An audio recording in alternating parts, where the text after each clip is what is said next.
राजन धृतराष्ट्र, म नेपाल भूमिको वर्तमान दृश्य तपाईलाई वर्णन गर्दैछु, जसरी मैले कुरुक्षेत्रको युद्ध देखाएको थिएँ।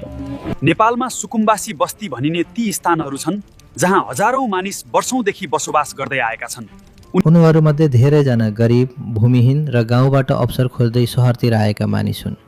आफ्नै नाममा जमिन नभएकाले उनीहरूले नदी किनार, सार्वजनिक जमिन, वन क्षेत्र वा सरकारी खाली जमिन वा साना टहरा बनाएर जीवन चलाइरहेका छन्।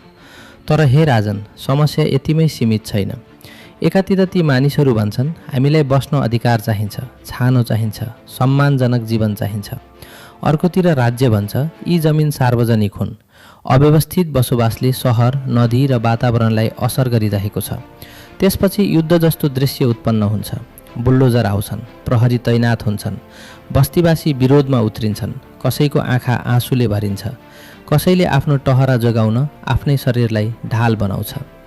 हे महाराज, यहाँ केवल घरको लडाईँ छैन, यो गरिबी, सहरीकरण, कमजोर नीति र राजनीतिक स्वार्थको कथा पनि हो। राजनीतिज्ञहरू चुनावको समयमा सुकुम्बासीलाई आश्वासन दिन्छन्, तिमीहरूलाई लाल पूर्जा दिनेछौ, जमिनको अधिकार दिलाउनेछौ। तर चुनावपछि ती बाचा प्राय अधुरै रहन्छन्।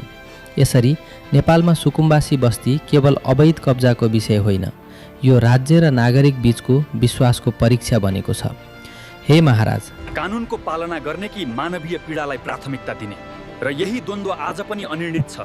मानव अर्को कुरुक्षेत्र नै चलिरहेको हो।